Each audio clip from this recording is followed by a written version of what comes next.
The Bear Essentials podcast gives older bears a place to gather for real talk regarding topics and issues that they can relate to. Here at The Bear Essentials, we aren't just having conversations. We are looking to provide actionable intelligence through real-life experience and expertise of our guests. Our mission is to build a strong community that elevates and motivates people to go beyond their limiting beliefs by helping them realize that getting older is not an excuse to hibernate on their goals, but a reason to work harder. Hi, everyone. Thanks for tuning in. I'm your host, Charles Wallace. Today's guest is a camp stove cook who has been featured on the BBC. He is also an inspirational addiction and mental health speaker, a brand ambassador, outdoor content creator, and wellness advocate. So without further ado, let's jump into my interview with Harrison Ward, better known around the world as Fell Foodie. But first, a word from our sponsor. Wolfinger Consulting, experts who have achieved real results for their clients, including complying efficiently and successfully with overwhelming discovery orders, passing difficult third-party security audits, and deploying bleeding-edge technology platforms to control and preserve corporate information. Let them show you what Wolfinger Consulting can do for you. Be sure to check out their webpage at wolfingerforensics.com. Hey, Harrison, how you doing today? Thanks so much for joining me. I really appreciate it. I'm very well, thank you, sir. Thank you for having me. Well, Harrison, I just recently discovered you and what you've accomplished and what you're doing. And I thought that, considering on my show, we talk about mental health, about overcoming adversity, things like that. I thought, wow, this guy would be fantastic to have on and talk to the audience a little bit. Would you mind introducing yourself? That's fine. My name's Harrison Ward. I'm based here in England, in the UK, in the north of England, near the Lake District, and I'm known best these days under the pseudonym of Fell Foodie. So over in this area, we call the hills fells. I'm a big fan of my cooking, so I decided to merge the two together and actually start cooking out in the mountains where I'm from. So it was something that really helped me through quite a dark time, through recovery that I'm sure we'll get into. But these days, that's what I'm best known for, sharing my sort of story out there and also cooking sort of restaurant-style meals out on a little camping stove, a bit like trail cooking, if you like, out in the on the fell tops. Yeah, that's fantastic. That really intrigued me because, I could have a gourmet kitchen behind me and I still will make a mess of it. So seeing what you do with the little bit of equipment you're doing and the meals you're making, it really blew me away. So really looking forward to talking about that. Harrison, I did want to start out though, obviously from where you are now, it's obviously not where you were. And you kind of mentioned it about it being a little bit of a darker past. And interestingly enough, I had a post the other day about, the darkness is where we grow. And I really think you, an example of someone who overcame darkness and is really thriving now. Could you talk a little bit about, some of your past and some of the struggles you had with mental health and, alcoholism, things like that? Yeah, so I suppose for myself, the journey goes back to sort of adolescence, really, sort of in school, maybe around sort of 13 or so.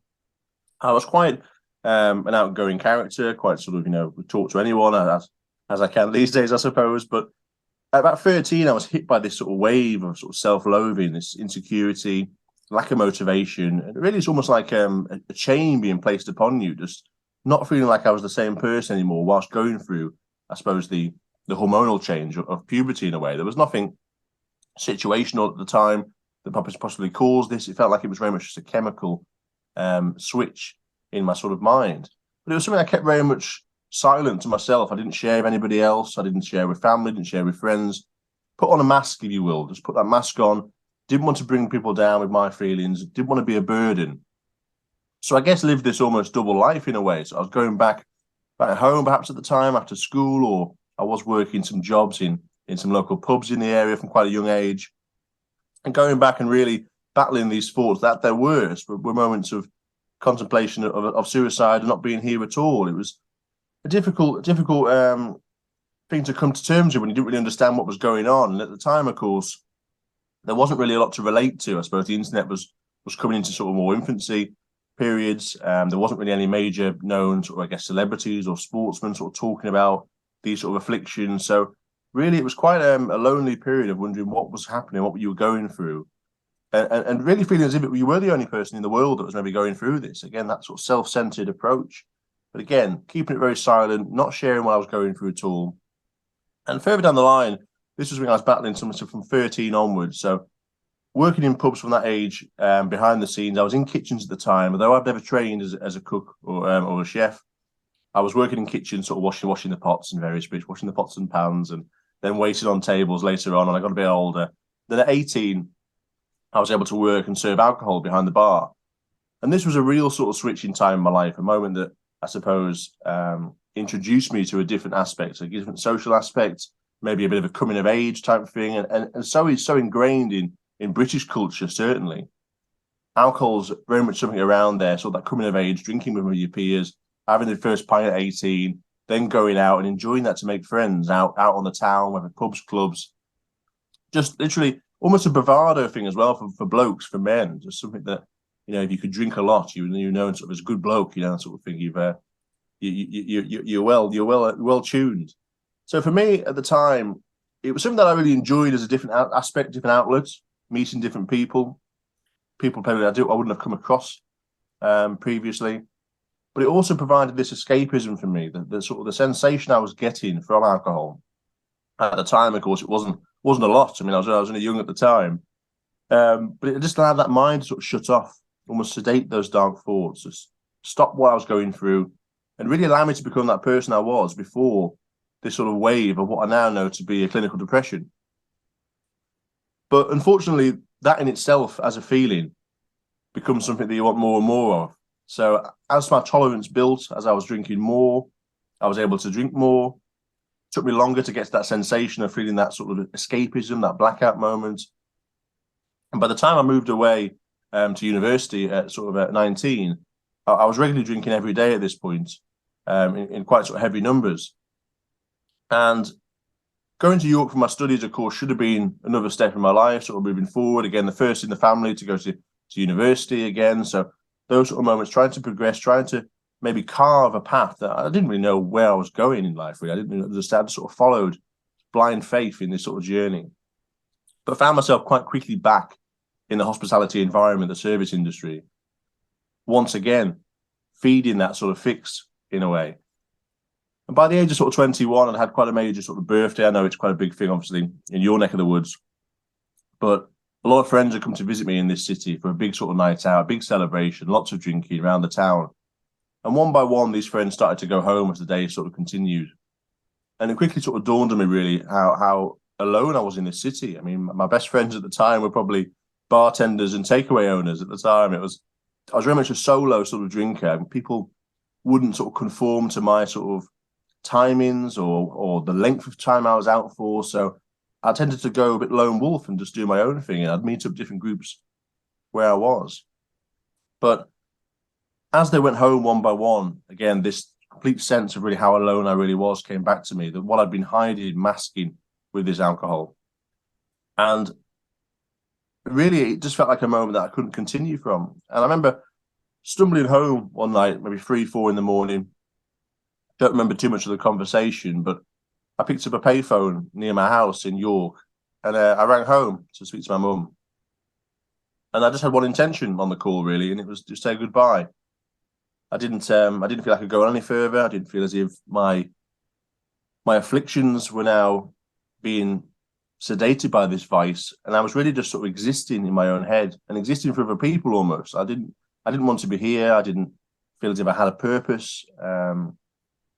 I was literally just coasting through each day, just drinking to blackout, literally brushing my teeth with the stuff at the time.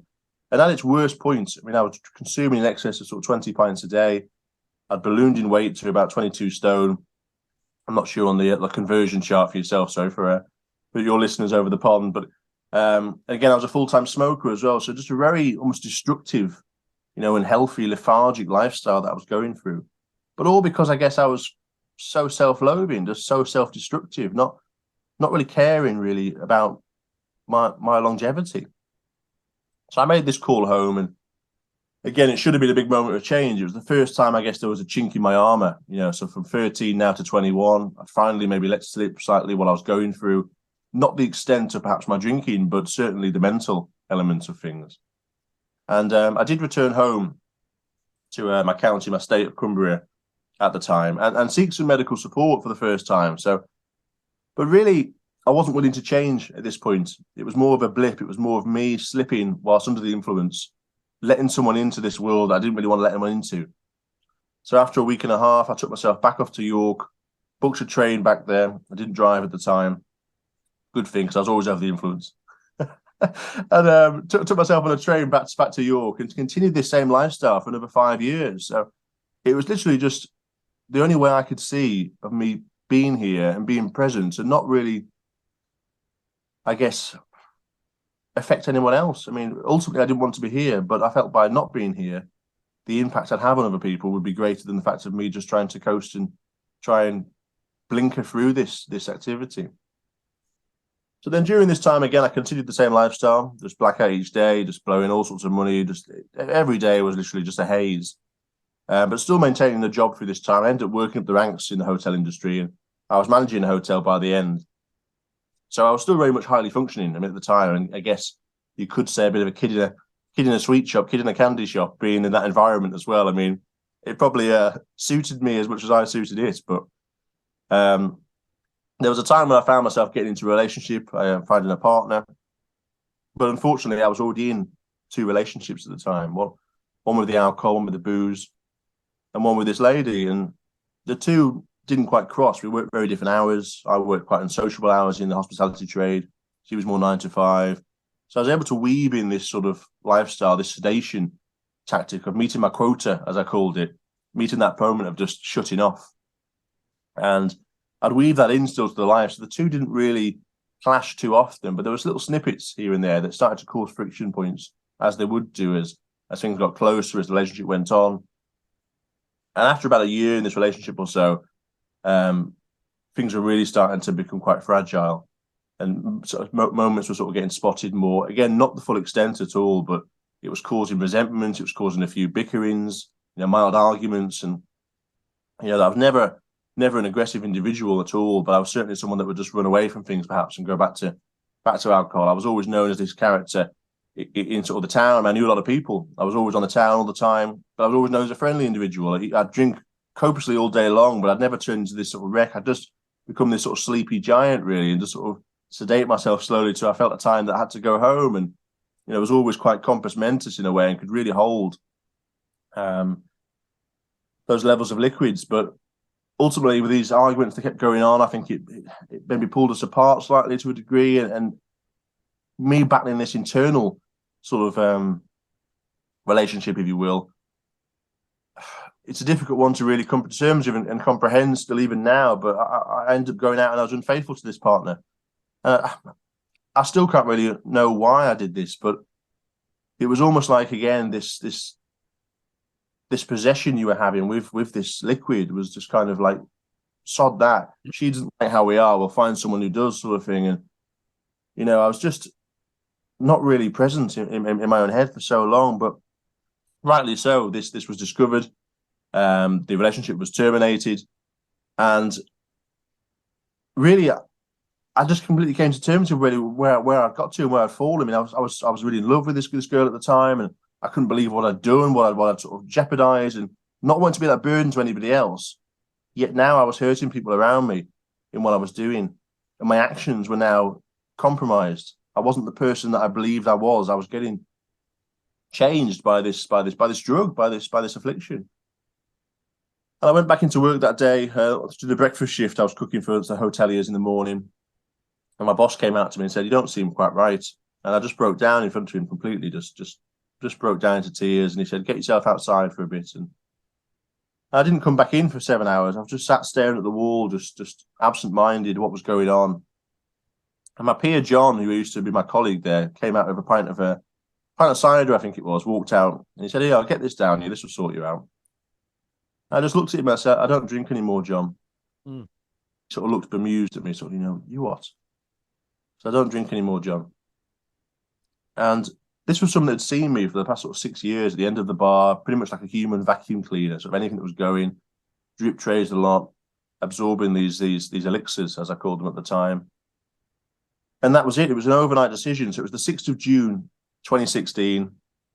I decided that I was no longer going to be this person. And again, it's not medically recommended, this sort of cold turkey. To the level of consumption I was going for at the time, it's not recommended to just go completely straight off. But for me at the time, I felt as if, you know, it had possessed me as a person. I was now causing so much hurt to people around me. And ultimately, my aim was never to be that person. And I was living a false life. I was living 2 relationships. I was with myself. So I felt as if I had to leave it behind. And from that day, I threw my cigarettes in the bin. I left alcohol behind.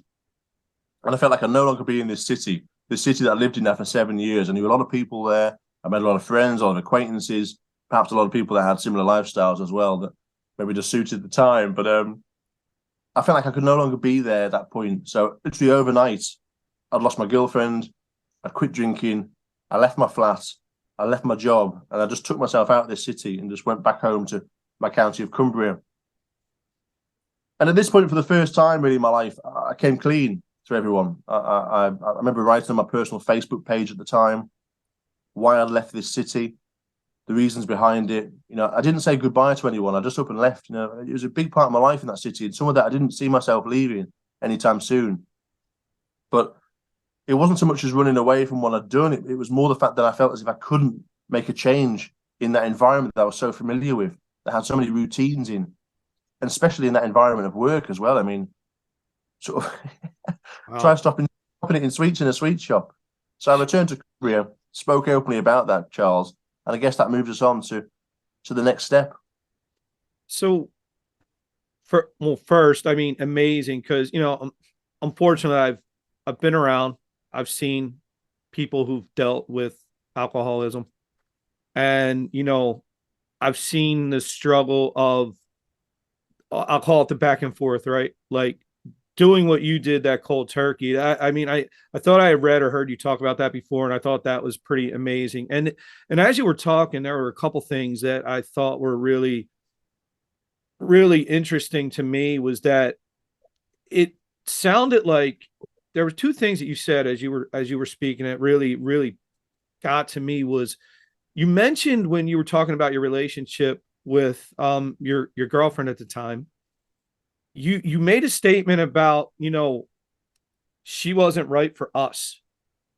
And it was like you and alcohol was the relationship. And, you know, you made a comment that, you know, she's not right for us. And I thought that was interesting to see how, you know, your relationship with alcohol, you almost were looking at it as it was a relationship. And then ultimately, though, it sounds like it took not concern for your own self. It took the thought that you hurt somebody else that actually got you to do what you did, to go cold turkey. Was that it? Because it sounds like it was more about you hurt somebody else and that was it for you. You couldn't deal with that. It wasn't the concern for yourself. I think it was also losing something that I did love at the time. It was something that I'd always wanted a relationship, you know, with someone. And I did meet someone that really was fantastic, was great. I mean, really, someone that I'll always hold in high stead in my life. Again, she was very selfless over these next few steps that we'll talk about in a moment as well, that she didn't have to be. You know, there was a time when she did break free and had to go her own way, which I completely understand. But she was really a monumental pivot point for me, really, at this moment as well, and someone that I'll always hold respect for. So, but ultimately, me putting that hurt on somebody else through my actions was hard to comprehend. And even now, I mean, I've not mentioned that sort of ideology of us and her sort of thing before, but it's still a moment in my life that I still don't really understand why I did what I did, because loyalty was a trait that I held so highly in myself. I mean, if you break yourself down into sort of components and personality traits, that would be something I'd always have put there, even before the relationship. So ultimately, to be compromised as a person, it just made me sort of, I guess, well, it was snapping out in a way, but snapping out of how far I'd fallen, how really affected I was by this liquid at the time. And yeah, it's still one now that I don't, I can't really answer why I did what I did at the time. I mean, but it almost seems like that was kind of, I was resenting her in a way at the time when we were having these arguments and bits, and it was always the alcohol that was the catalyst for it. And, you find that you're on a drink, and I'd leave and I'd go straight back to the drink every time. So it was almost like going back to that mistress in a way, all sort of stuff, moving on. So that's the only way I've been able to sort of slightly comprehend in my head if it's sort of me almost, the puppeteer and the strings, and almost going, right, well, we'll find someone else in a way. And it was all subconscious. It wasn't a conscious decision. I wasn't sort of going out there going, right, sod you and we'll move on. It was not at all, because I was deeply in love with this person at the time. So it's a difficult one to comprehend, difficult one to understand. And perhaps there isn't an answer to it, but the damage is done. What happened. I had to own that. And try and make forward, and then try and go on this path of what was to come next, which was, I guess, a bit of a redemption sort of arc, trying to seek redemption. Yeah, well, you've done that in a big way.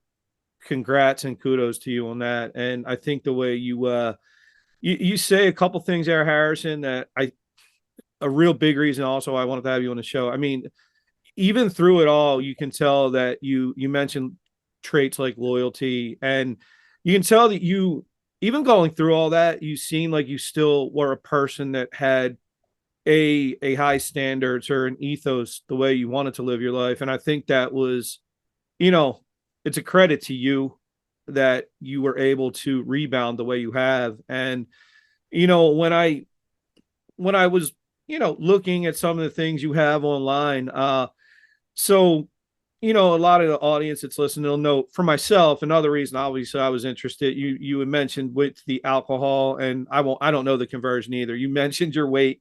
I have my own struggles with weight, so I know how difficult that is. But some of the things I saw that I want to get into with, look, some of the outdoors things, the hiking through the mountains, things that I personally just really are things that I love also. So I was like, man, the mountains, the outdoors, food. Well, this guy, we got to talk. So were you always an outdoorsy kind of person, or was that something that came along as a way to start to find yourself on the other side of the alcoholism and some of the depression and things like that? So no would be the answer. I mean, I'm where I'm from initially, the county of Cumbria. I suppose it's a very rural county, so it's very much known for its agriculture. It's known for the Lake District, which is a beautiful set of sort of rolling hills and fells.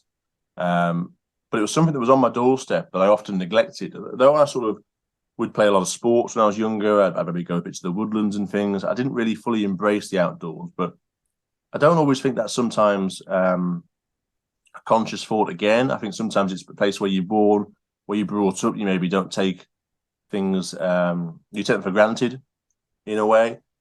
But also I think as well, possibly just that teenage sort of attitude as well at the time of going, why do I want to do that? It's boring, sort of thing. So often, my dad would pass judgment when he'd come and pick us up. He lived further down south, and he'd come and visit and pick us up, and he'd often go, look at these views, look at the hills. And I'd go, oh, just hills, Dad.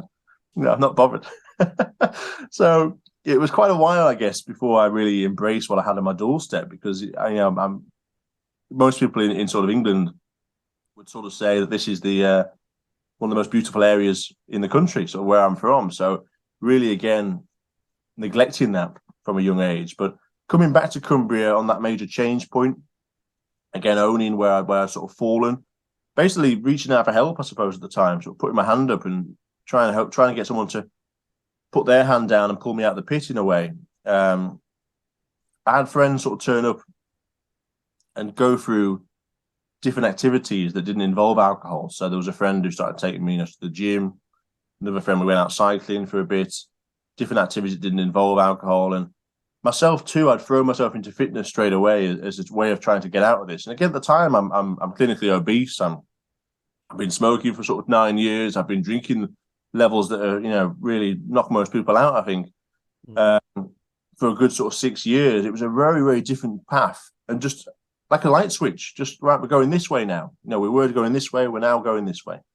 And it was something that was hugely difficult, of course. I'm going through all these withdrawals, I'm going through, you know, cold sweats and almost hallucinations, and, you know, pining for my ex-partner and sort of heartbreak. And then, of course, I'm overweight, there's all sorts. There's just a very, very difficult period. But one friend turned at my doorstep and said that we're going to go for a hike that day. So I didn't know what to expect. I'd not hiked in any of the hills before in the area. So I just put on what I had to hand, and that was literally, you know, a pair of old swim shorts. I think it was an old scabby jumper I'd wear down the pub on a Friday, and a pair of sort of, you know, trainers that weren't fit for purpose. And he took one look at me and said, you can't go walking like that. Look at the state of you. Yeah.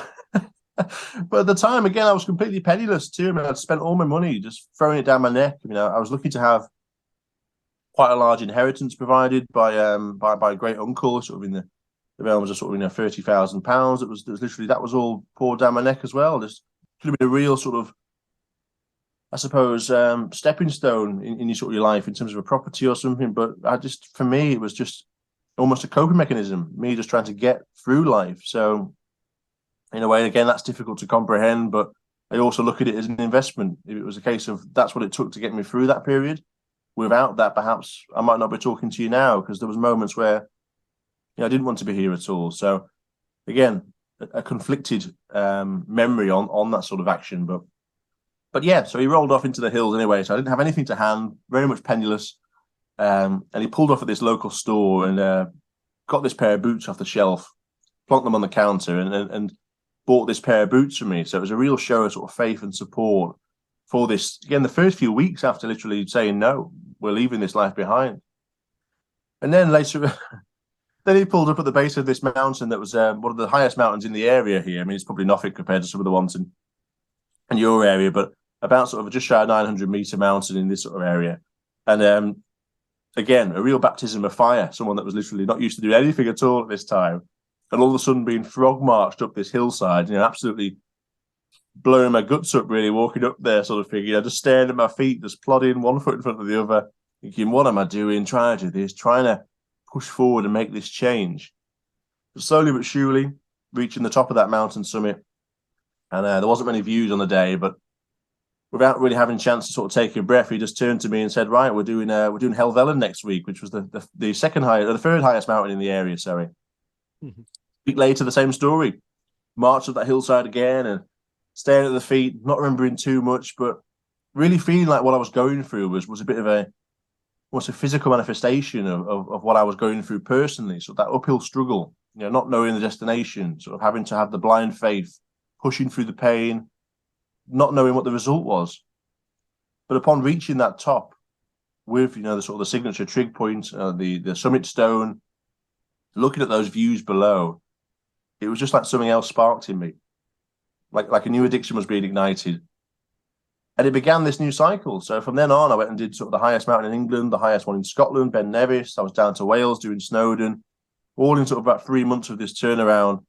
And then I began sort of, you know, switching my boots out for trainers. I began sort of running at the time.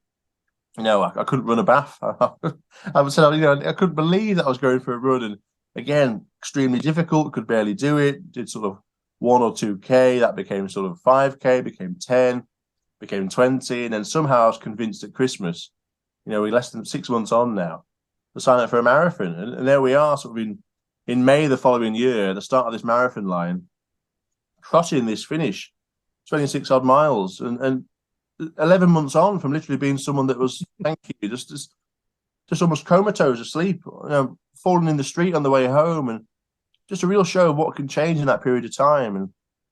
And for now, I really had the bug. I had this love for the hills now, and this was sort of the stage where I suppose my passion of food that I initially had started coming back into play.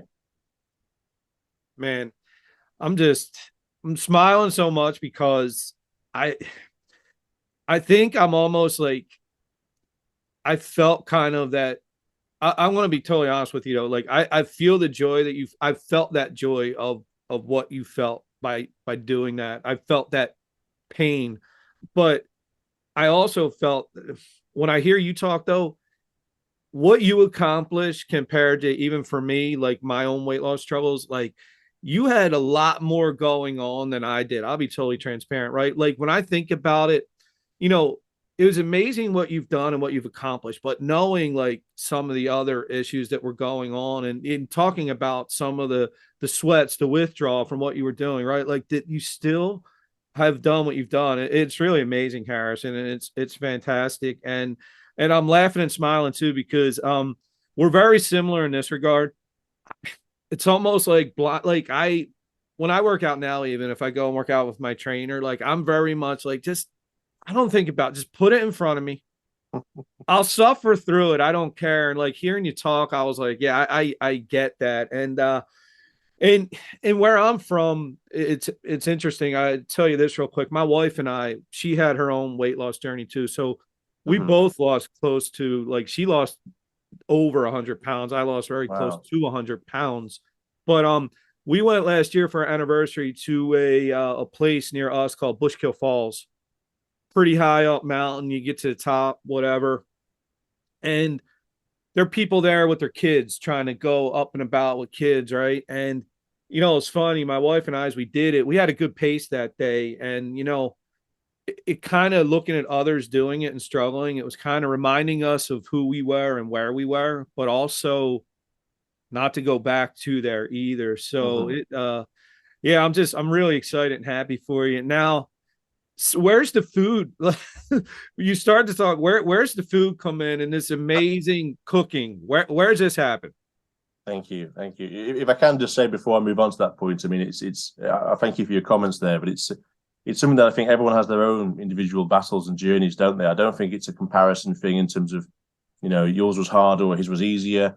Again, likewise with alcohol, I think sometimes my levels of consumption were very high at the time, but I think if you're having, you know, a couple of bottles a night or of beer or spirits, and that's a problem for you, then that's enough. It doesn't have to be the levels of someone that's going even higher than you. It's what it's a problem to you. So that's that in weight loss, that in alcohol, that in anything. I think it's all very much personal. So it shouldn't be a comparison sort of thing.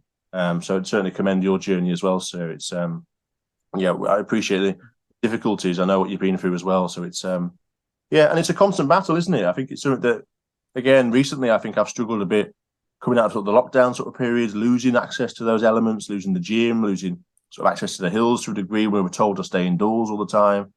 And, you know, I had two choices, I think, really. In my mind, I was losing these vices. And in the past, I think I'd have fallen back on alcohol to sort of just try and ride this out. But I actually fell back on food at this time, because food is always been a passion, but it's also been a crux. You can relate to. I love my food. I love good food. I love the act of crafting food, but also maybe overconsume as well to a degree, or use it as a comfort and use it as a tool as well. So that was a difficult period where perhaps I did fall back a bit on my weight sort of during that point, but I think it was such an uncertain time and such a bizarre period that, of course, we're going to go through some sort of almost mental, dare I call it trauma, but it's still an uncertain time that's going to have an effect on you. So I have to be kind to myself at that point. I'm annoyed that I put weight back on during that period. I'm still battling to get that back off to where I was before. But again, I think it's sometimes just reflecting a little bit of where you've come from, and also having a bit of more sympathetic empathy with yourself as well about, you know, what you've gone through. So yeah, so I just wanted to mention that before I moved on anyway. But the food wise, yeah, it's always been a passion. It's always been there from the start. Again, I mentioned never training, never going through formal training at least. I don't have to call myself a chef because I don't feel as if I've earned that title. I've not had the training to do so. So I remember to cook is what I call myself. But I sort of learned as a child, I guess, cooking with my grandmother. So she was a very keen baker and cook, you know, always cook for the family, would gather around that table on the Sunday and have sort of the fresh food that had been sort of slaved over all day, placed on the table to eat and enjoy. And it was something that memory of people coming together and the impact and the smiles and the stories that were shared over food is the element that I think I fell in love with from the start. So, and I loved in different cultures and different cuisines as well, how that can come into play. I mean, sometimes, in this country, I'm not sure about yourself, but we've sort of almost moved away from that slightly, the sort of sitting around the table element. It's more maybe just eating on the go or sat in front of the television or eating by yourself. And you look at the likes of maybe sort of Italy and sort of France and stuff, where it's still those communal family dinners. And And even inviting maybe people off the streets, or a stranger passing by, or a visitor in the town, sort of going, "Oh, join us, join us." That hospitality element, and I love that connection with food. So quite quickly, I enjoyed the crafting element of finding different ingredients, different cuisines, different recipes, and trying to put those together and seeing what I could do. So this was something that I'd always be listening, learning, and having the chance of working in quite a few hotels, pubs, restaurants throughout my sort of adolescence.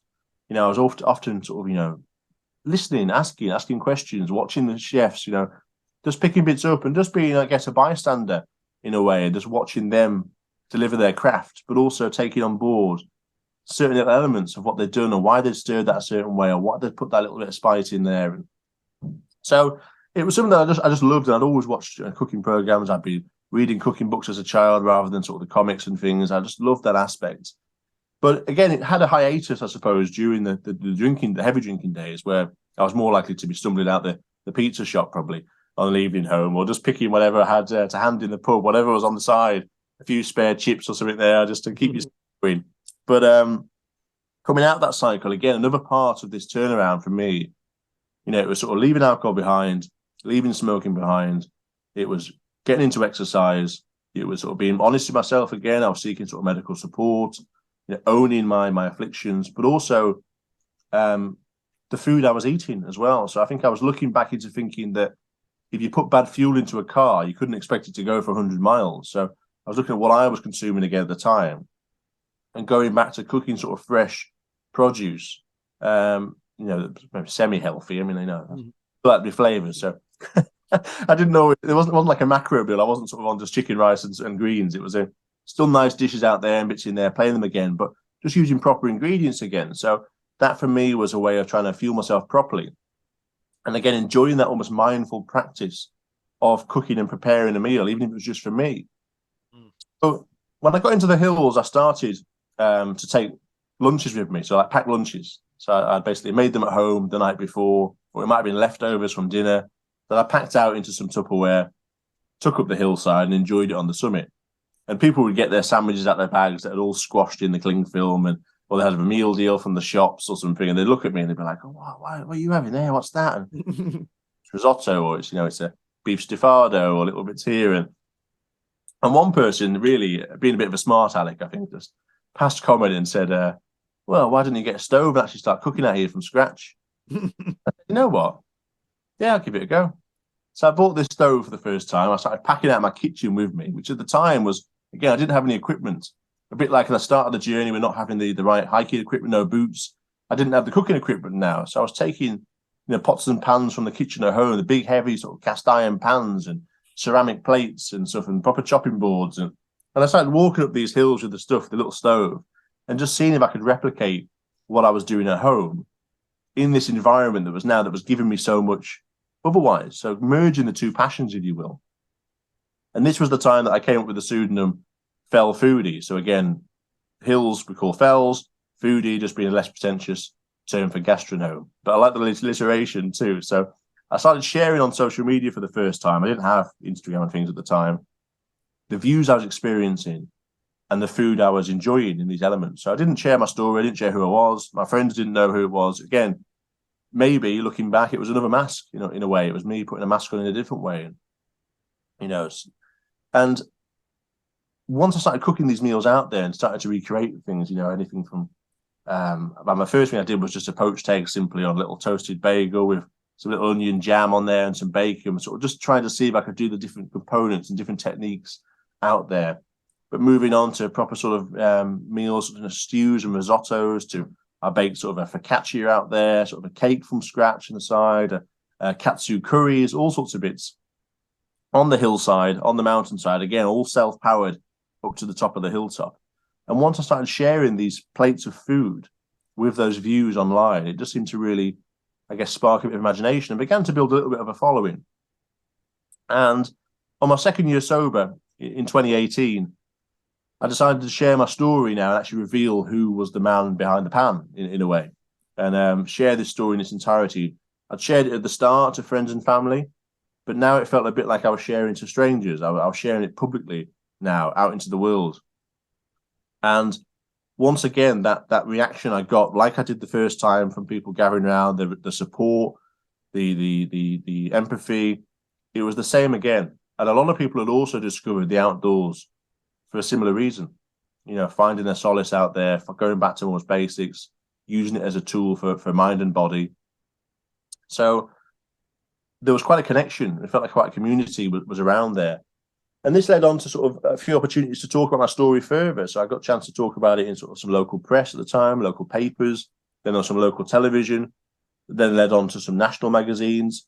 And then even sort of last year and the year before, having the chance to go on national television and share this story. So there was someone that you may know. I mean, she has done some bits across the pond, but Dame Mary Berry, she's called over here, does the Great British Bake Off that you might have heard of, to present that.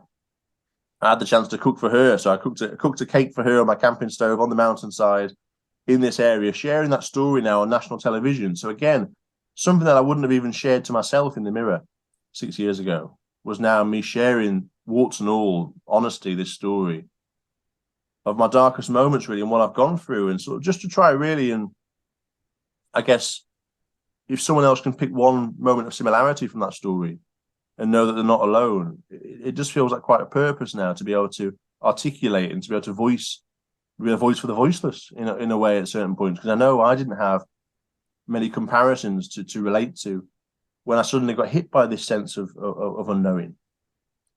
So the food now has become a mainstay. So that's something that I'm often out there cooking, just enjoying that practice of just being still in nature and enjoying nature in a different way. I mean, I'm not someone that obviously would expect people to go and do this on a multi-day trail, for example, taking all fresh veg, really big, heavy backpack for 5 days. But it's not what it's about. But for me, it's little micro adventures, little small adventures, heading out there. It's down to the coast of the beach, or down to some woodland or a local lake, or up on a mountaintop just to watch a sunset and just cook this meal, watch the sunset, go home again. Like, it's just little bit out there, being still.